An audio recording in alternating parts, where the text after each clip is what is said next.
Good morning and welcome. Happy Friday. Glad everybody's here. Why don't we get things rolling, actually, with a little clicker question. I'm going to click on Deliver. So this is a little red car which is moving towards the right. So you'd say its velocity is towards the right. And it is speeding up. So actually, there's three parts to its motion, so I'm going to ask you three quick questions. And the first question is while it's speeding. So it's going to speed up, and then it's going to see a stop. It's going to coast along for a while. Then it's going to see a stop sign and slow down. And so in each question, you'll be asked, what's the direction of the acceleration vector? So give you a minute to think about this one. 1 minute. Hopefully you can click in.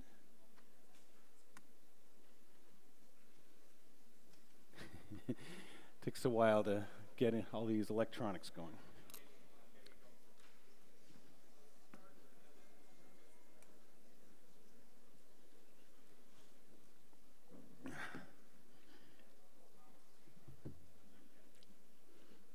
You got 30 seconds.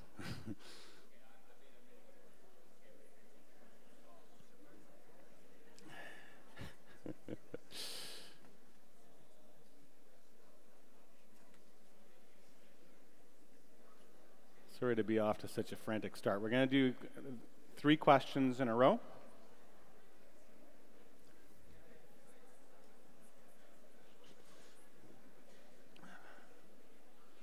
So going once, going twice. Oop. Okay, good job. I'll do laptop 2. Send all. Yeah, so it's if it's speeding up, then another way of putting it, I'll just put it here, send to all, is that, oh, there's my pen. I think that since it's speeding up, what this means is that the acceleration vector is in the same direction as the velocity.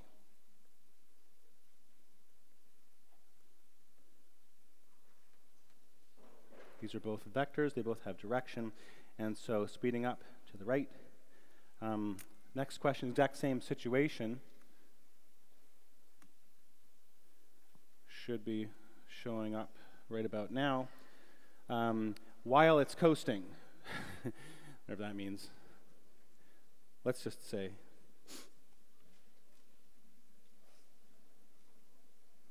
meaning, let's specify this, meaning constant velocity.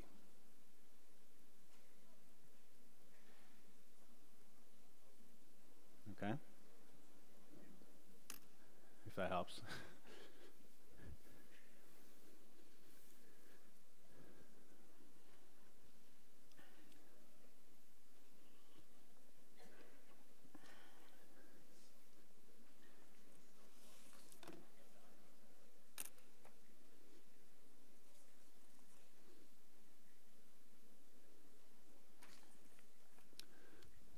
Okay. 30 seconds on that one, and then one last one.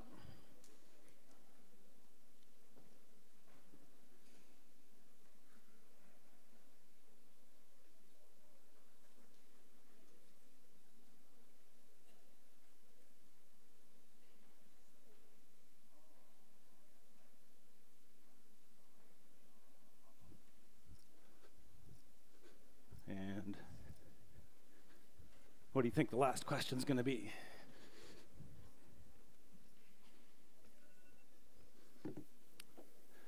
And stop. So I'll tell you that 91% of you voted for C for that one. That's what I meant. That there is no, I don't know what the direction of a zero vector is. I guess it doesn't have any direction, so it's like a third option. If you think of one-dimensional motion, direction is specified by sign, right? So positive is one way and negative is the other way. So 0 would be no direction or something. Sorry. So now you're seeing this one. While it's slowing down, do the 1 minute timer. And then be done this part.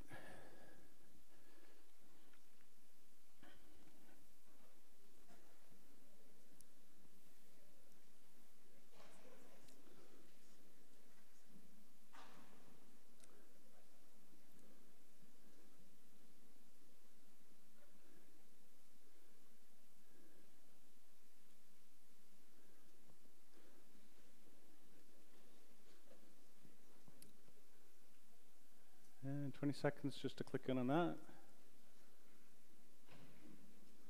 Make sure your neighbor agrees with you. If you have a neighbor, things look pretty sparse in the balconies as usual. You can always come on down, you know, if you want to. Is it? Oh, okay. Why? Okay. Well, there's a... Let's not fight. Everybody's got their own deal. I can see what you mean. You're sitting at the very front row, so you've got a place to rest your laptop. That's pretty cool. Okay, and going once, going twice. And most people I can see, it won't show it, but it's voting for B, which I like. And slowing down indicates always that A is, or has a component at least, in the opposite direction.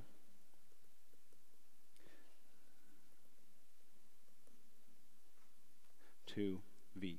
So V with an arrow on the top meaning velocity vector, A with an arrow on the top meaning the acceleration vector. When they're in opposite directions, it means that the thing is slowing down. So last day at the end of class, I asked you a few questions. Think of an example of an object with a negative acceleration, which is speeding up. So I would just think of a negative velocity. If something's got a negative velocity, then if its acceleration is negative, then what do those negative signs mean? They just mean direction. So for example, with horizontal motion, sometimes we define positive to the right. So an example of an object that's speeding up with negative acceleration is something that's moving to the left and has negative acceleration, or acceleration to the left. 2 was, think of an example of an object with positive acceleration, which is slowing down, and again, negative velocity. If it's got negative velocity, meaning, let's think of it in terms of vertical motion. You define positive to be up, usually. So you can imagine something with positive acceleration is going down, but it's slowing down because someone's kind of pushing it upwards or something. It's got a negative velocity, but it's positive acceleration. Think of an example of an object with 0 velocity, which is accelerating. So I would say, if you look at this ball, and again, we're going to do vertical motion, and you think about what's its acceleration on the way up, at the top of its path, on the way down. Well, on its way up, definitely it's slowing down, because it leaves my hand. So after it leaves my hand, it's got some like initial velocity. It goes up for a while, but slowing down. So the acceleration is opposite the velocity, so it's going down. And then on the way down again, I think it's speeding up. So actually the acceleration's down also on the way down. So then the question is, what about at the very, very top of its path? What's the acceleration? Like it's also still down. It's down the whole time because like just a little bit before it stops, it was going up, and a little bit after it stops, it's going down. So that change in velocity is down over time. The delta V divided by time is always down, no matter where you are. So it's possible to have an object with 0 velocity, which is accelerating. So for example, a ball thrown upward, which stops at the top of its path. At that moment, it has 0 velocity, but it is accelerating downward. It's in free fall, so it actually has a downward acceleration of this 9.8 meters per second squared all the time, but it's not in contact with anything else. Okay. That's the end of that slide. Let's go to the next one. Okay, this is another one I wanted to kind of annotate. So here is what a lot of Chapter 2 and Chapter 3 are about, is constant acceleration motion. So in general, like if I were to run or something like that, my acceleration is probably not constant. But there are lots of examples for which acceleration is constant, like rolling down a frictionless incline or a free fall or something like that. So it comes up a lot, so we're going to study it. And it looks like this. We already talked about, so this is V. We're going to do everything in the, I think the S direction is kind of ridiculous. Why don't we put it all in the, when we change these S's to X. X versus T. So we're talking about horizontal motion. Sorry, wrong. Vx and A sub x. S just being either X or Y, doesn't matter. But what's going on here is that the velocity is the slope of, so V is the slope of X versus T. And some people who take calculus, time derivative. Okay, so at any point here, what's happening is that the slope starts off at 0, and that's why, slope must not be completely 0. But the slope increases as you go along, right? And so this is why this green line goes up. It looks like it's 0 there, so I would have thought it passed with 0 there. But then, anyway, this orange line, the acceleration, A, is the slope of V versus time. And again, that's another derivative, time derivative. And then the other thing that you can note, and then we'll talk about this in the book a little bit, is that if you kind of go along here and take the area under this curve, then it turns out that V is the area under the A versus T graph. And by under, I mean between the yellow line and there. If you keep track of the area as you go along, you get this line here. And some people call that an integral. And similarly, X is the area under a V versus T graph. So if you ever kind of wonder what an integral is, you see sometimes it's the opposite of a derivative. So a derivative is the slope of something, and the integral is the area under something. But the idea of slope and area, they come up a lot in this, and it's good graphical ways of kind of keeping track of these things. So motion at constant acceleration, when velocity is constant, then A equals 0, and you have this special equation. So I sometimes call this the zero acceleration equation. It comes up a lot. This is like D equals VT. And what they've done is they've said x0 is like the initial position. So it's not just D equals VT, it's the initial position plus VT.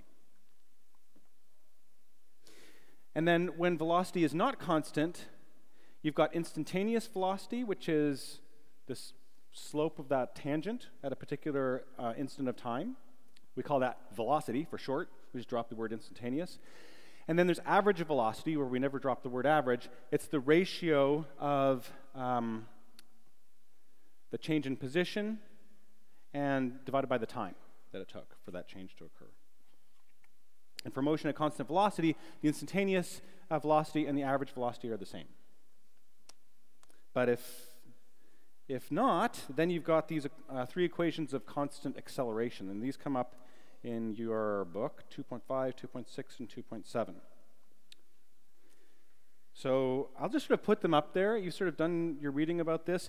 You may have seen them before if you took it in high school physics, but this V without what's called a subscript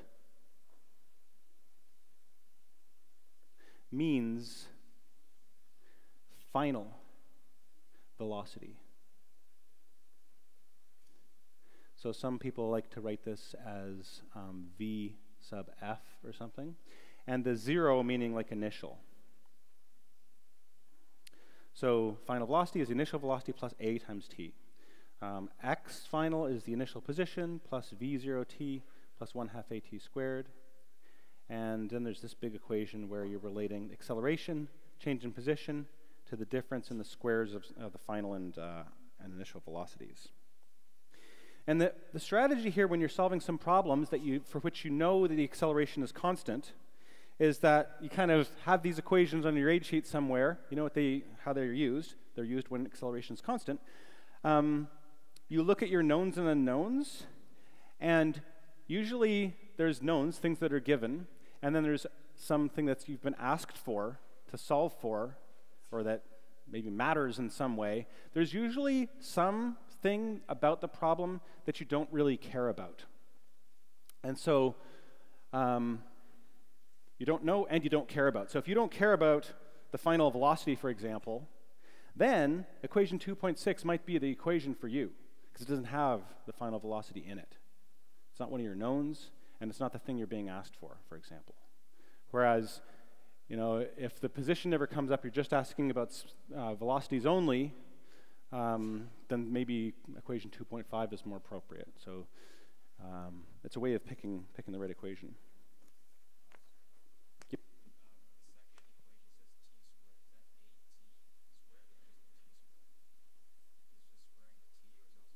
Yeah. Sorry, that's a good point. So the question was, is the a squared? So yeah, it's just the t only squared. You see an exponent, it's just the variable rate. So it's acceleration times t squared. Good question. Okay. And then I'm going to give you one more equation that comes from this average velocity. So if the v initial is 10 meters per second, for example, and then it stops 5 seconds later, then there's this rule that for 1D motion, if you know the acceleration is constant, then the average velocity is 1/2 of the initial velocity plus the final velocity. It's a nice little trick that kind of comes from 1/2 base times height for the area of this triangle. But basically, V average, we can write this down, is equal to V initial plus V final divided by 2. And then also by definition of average velocity, which we had just said in a previous slide, it's the change in position divided by the change in time. So this is actually x minus x0 divided by time. So if you take these two equations and you combine them, you get a new equation, which I have found to be handy in problems sometimes. You say, let's do it over here, V average equals V average. We'll use both those equations. So V0 plus V divided by 2 is equal to x minus x0 divided by t, the time. And I can rearrange, multiply both sides by t, and I get this equation. X minus x0 is equal to v0 plus v over 2, all times time. So I call this a sort of fourth useful equation of constant acceleration. And I'm going to add that to that slide.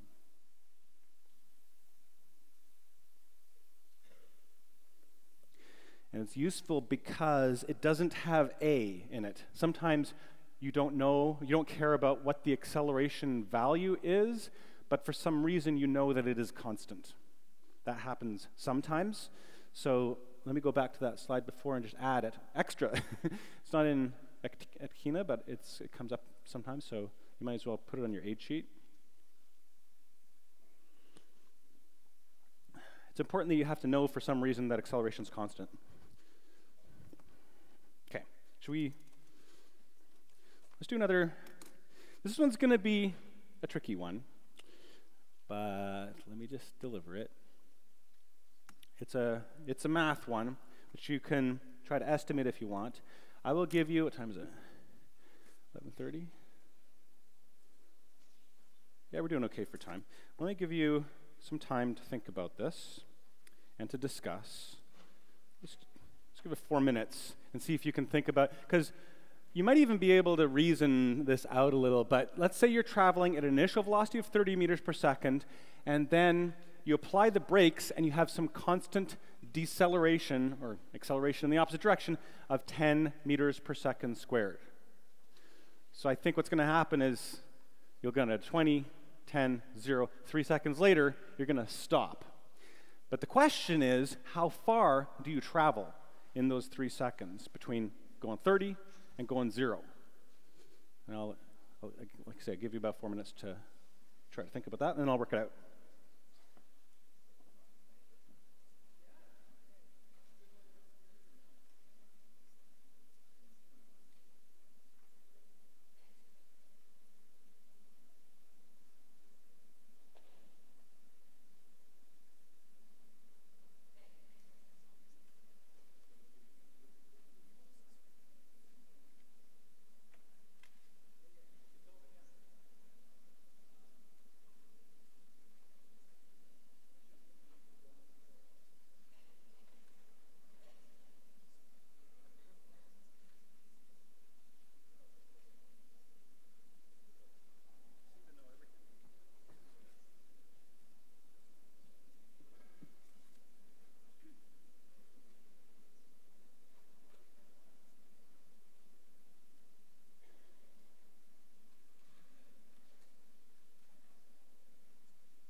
Give you another 2 minutes, and then I'll work it out on the screen.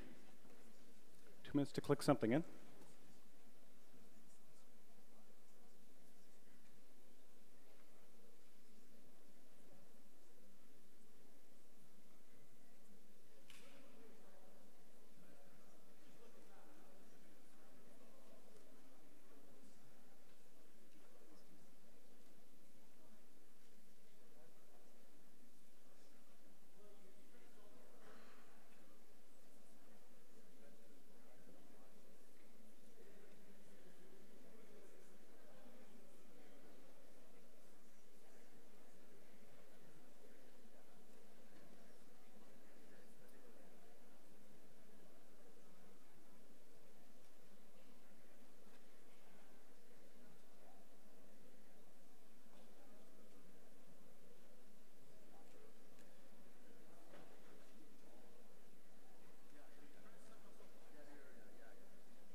There's going to be lots of ways of doing it. I'm going to give you another 30 seconds to click in some answer. Remember, it's 80% for 0.8 points for participation, and then 0.2 for getting it right on this guess.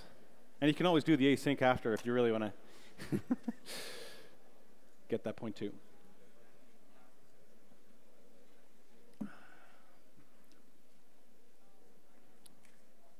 Okay. And maybe I'll kind of leave it on. But let's, so let me tell you, let me just say going once, going twice. I guess I won't leave it on. Can you click in something? And stop. Best guess. And I can show you what I got here. I got 552 responses. 88% of you are voting for 45 meters. So, and just intuitively, what I think here is if you're going at 30 meters per second, I think I already reasoned through with you that it should take 3 seconds to stop. So it should be 90. But that's not right, because that's if you don't stop, right? That's if you're going 30 for the entire 3 seconds. Then 30 times 3 seconds would give you 90 meters. So I think your average velocity during those last 3 seconds is halfway between 30 and 0. So that's your average while you're slowing down is actually 15. Does that make sense? And 15 times 3 seconds gives you 45 meters. But let's not do it that way. Let's actually use one of those equations of constant acceleration, and I'll go through it a little more carefully. There's lots of ways of doing it, but some of you may have sort of done it more intuitively. So there's some thingy. Let's do the sketch. It's going along. V initial. Let's actually define, because it's always good to define, plus x equals to the right. So you don't get confused there. So that means that v0 sub x is equal to plus 30 meters per second. And then a sub x, since the acceleration is towards the left, you say it's negative 10 meters per second squared. And what you're trying to find here is x. X equals question mark. So these are the things that are important. I'm going to just, to simplify it a little bit, I'm going to set x sub 0 equals 0. Just say it starts at the origin. Fine, define. And I'm going to assume, which I think it sort of says, it implies this anyways, but what it actually says right there. Assume a sub x is constant. It's not really an assumption, it's more of a stated. So just to write down what our knowns are here, our knowns are v0, x. We also know that vx, the final, is equal to 0 because it stops. That seems important. If we didn't know that, I don't think we'd be able to solve this. We know a, and we also know x0 equals 0. So we know two of the things are 0 there. And what we need is x. So now I'm looking for what we don't care about, so I can pick an equation. Don't care about t. It's never asked. So if I go back now quickly to my aid sheet, is there one that doesn't contain t? Oh yeah. Why don't we use this one? So I just have to copy that down and then plug it all in, solve for x. Is that good? So let's use equation 2.7 from my aid sheet. It's 2ax minus x0 equals v squared minus v0 squared. Now a couple of these things are 0. I think x0 was 0, and you know what I should do to be a little more careful here is to put x's on some of these. Vx was 0. The final velocity is 0 as well. And then what we're going to do is simply solve for x. And I think I get x is equal to negative v0 x squared divided by 2a. So x is equal to negative 30 squared divided by 2 times negative 10. And plugging that all into my calculator, look at that. I got 45. So it all works out. This was same as our initial guess based on that 3 seconds. I kind of thought it might be going 3 seconds with an average velocity of 15. 3 times 15 is 45. When I do it properly using these equations, I also get 45. That's sort of a double check there. Things are looking good. What time is it? Doing great for time. I'm going to be out of here by noon, I think. I have one more example to do that's kind of longer than this. But it's good practice to be able to, do this kind of stuff, because this is what you're going to have to do in the term test, right? So sometimes what happens on term tests is there's more than one segment of the motion. So consider an object that has a constant acceleration a1 for a while, but then for some reason something changes abruptly and it has a different acceleration a2 for some other time. Then your strategy here, is to divide the motion into segments 1 and 2, where in segment 1 it has some acceleration, and segment 2 it has a different acceleration. And you can use the equations, even though the acceleration is actually not constant, you can use those equations of constant acceleration for each segment. And then the final position and velocity of segment 1 becomes your initial position and velocity of segment 2. It's a trick which you need to use sometimes to solve some of these end of chapter problems and also the term test problems. So let's do an example. Ready? Okay. Let's check it out. Two cars traveling in the same lane at an initial velocity of 30 meters per second, once again. The front car applies the brakes and has this acceleration of negative 10 meters per second squared. Maybe they see a cat or something in front of them, and they're like, ah! And they slam on the brakes. The car behind doesn't notice at first, because it takes a second to just know what you're looking at, then realizes 1 second later, oh my God, they've slammed on their brakes. So at time t equals 1 second, the driver of car B applies the brakes and also has that negative 10 meters per second acceleration. And the question is, will they crash? No, it isn't. The question is, what is the minimum distance behind car A that car B should drive so that they don't collide? This is sort of like a Young Drivers of Canada thing, like how far should you be, behind the car in front of you? We're going to use physics to figure this out, okay? It's and the equations of constant acceleration. So let's do it. We just have to be a little careful. All right, let's use these whole sketch and translate, simplify and diagram. I'm going to say, first step, draw a car using my amazing artistic skills. Draw another car. Okay, look at that. And we're going to label them A and B. And they're both going towards the right. I'm going to say that x sub b, 0. I'm going to say that equals 0. And then, so this is the origin. And this is like their initial position. Initial positions. Just sort of setting it up. X, A, 0 is what?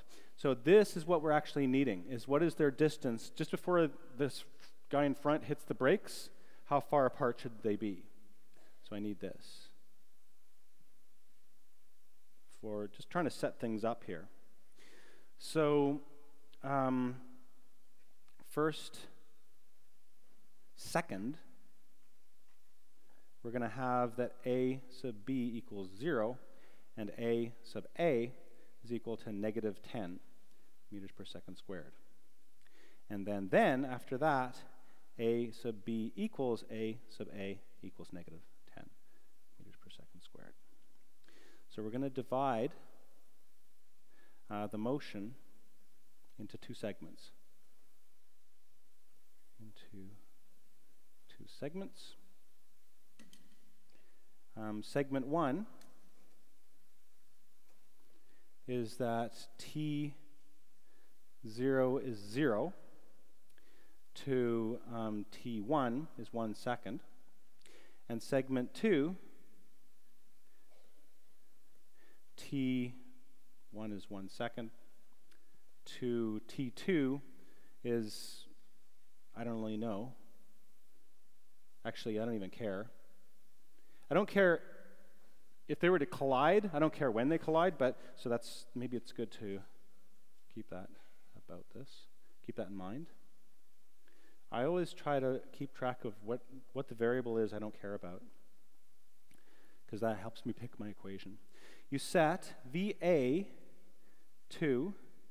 equals VB2. So this would be that they end with exactly the same speed. I'm going to get them to crash and find that distance, and then the idea is that if they're farther than that apart, they won't crash. Same speed. And then I'm going to use that XA XA2 equals XB2. This is that they crash. So when they have the same final speed and the same and they actually just touch, then that'll be when there's not really a collision, right? They're either, if he's really, really close, then they'll end up at the same position with car B going faster, and that'll be a crash. And if they're really, really far, they'll never get to the same position. But this is the moment where it's like they just touch. So now let's set up the equations. Segment 1. AB equals 0. VB1 is 30 meters per second. I'm just going to write my knowns down here.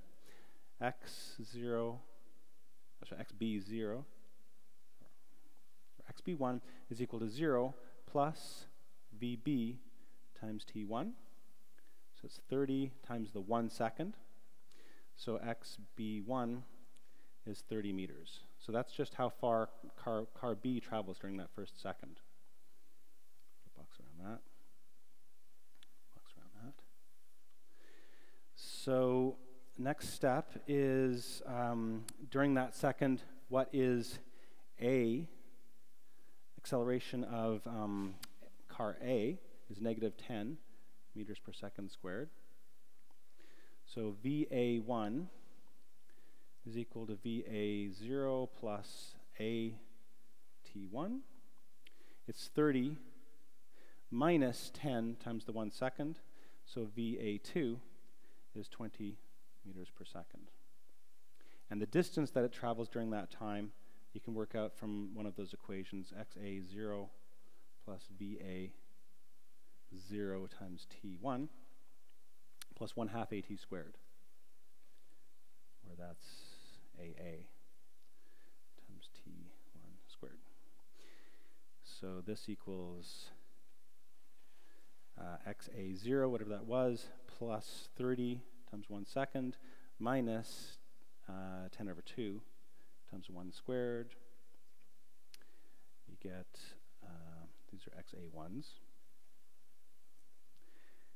XA0 plus 30 minus 5, you get that XA1 is equal to XA initial plus 25 meters. So that's for the first second. And then for segment 2, AB equals AA. They're both decelerating, minus 10 meters per second squared. I don't care about the time in this interval, I care about T2.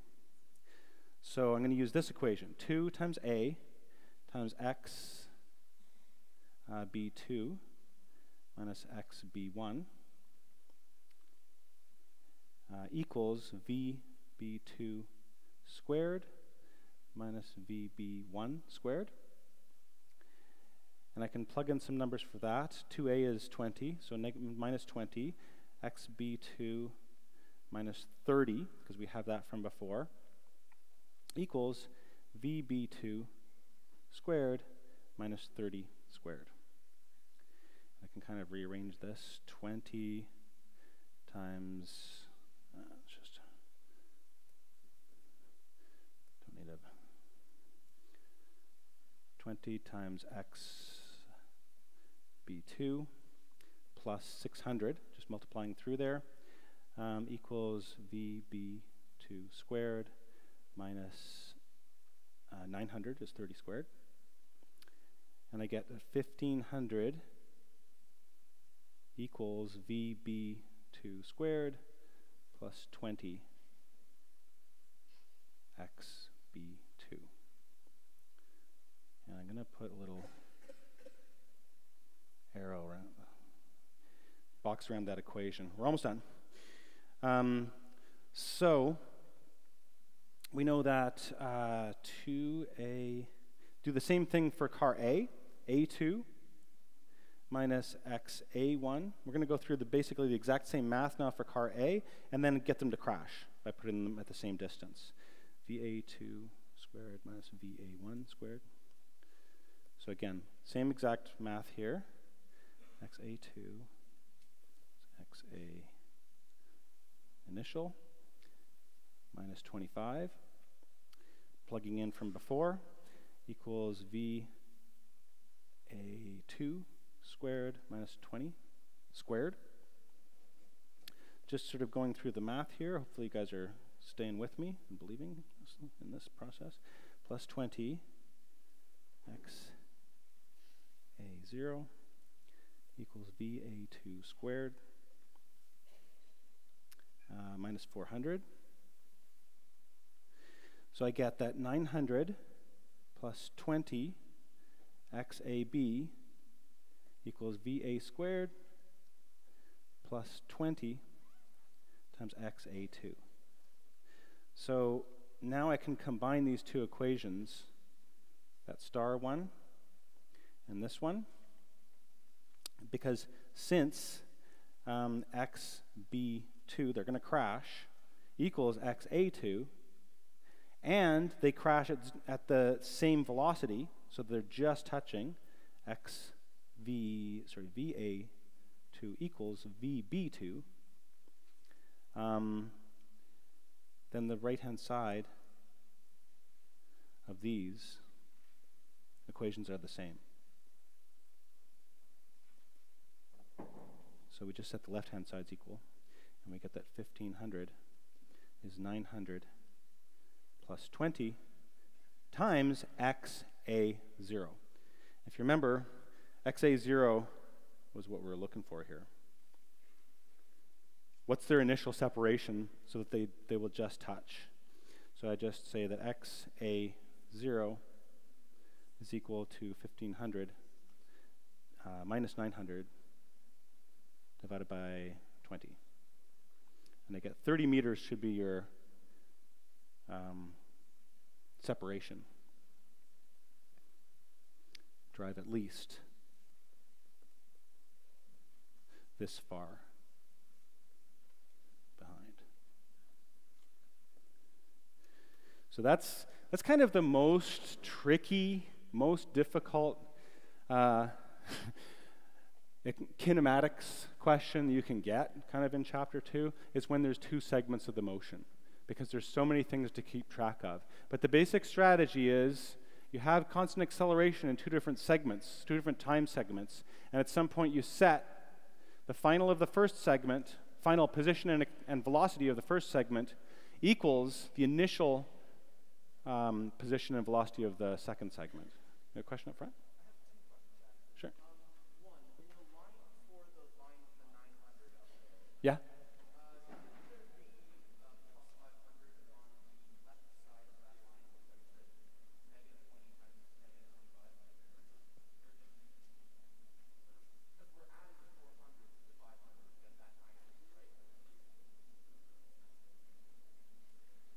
Yeah. But you're also taking the XA2 from the left-hand side and you're adding it to the right-hand side. So up here, I could talk about it after, but I think you're taking this and you're adding it over. So where that comes from, yeah. Yeah?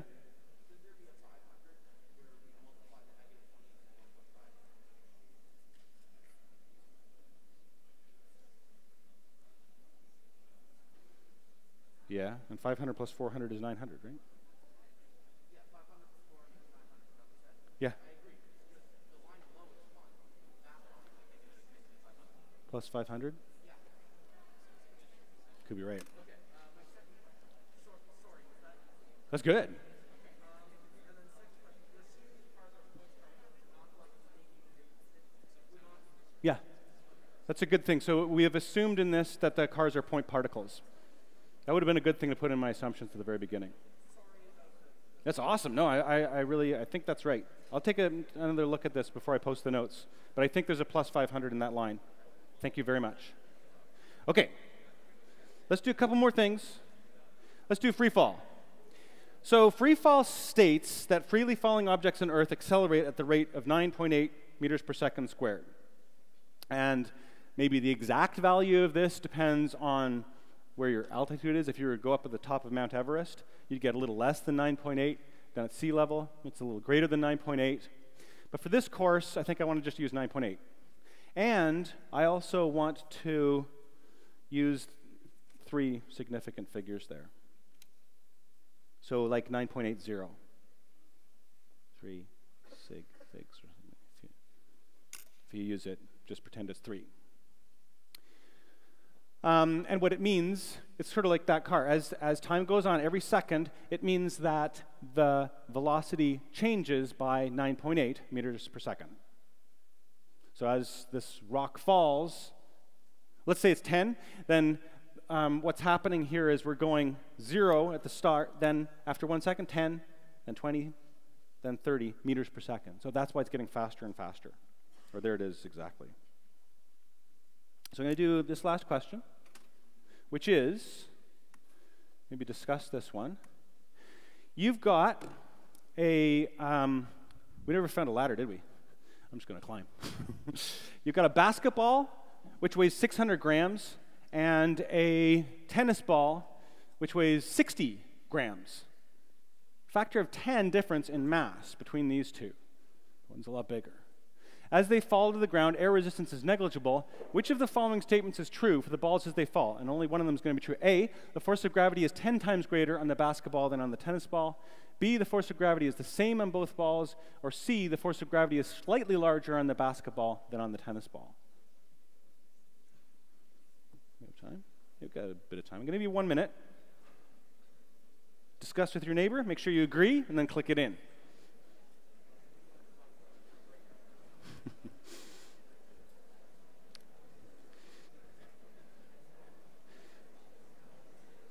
Thanks.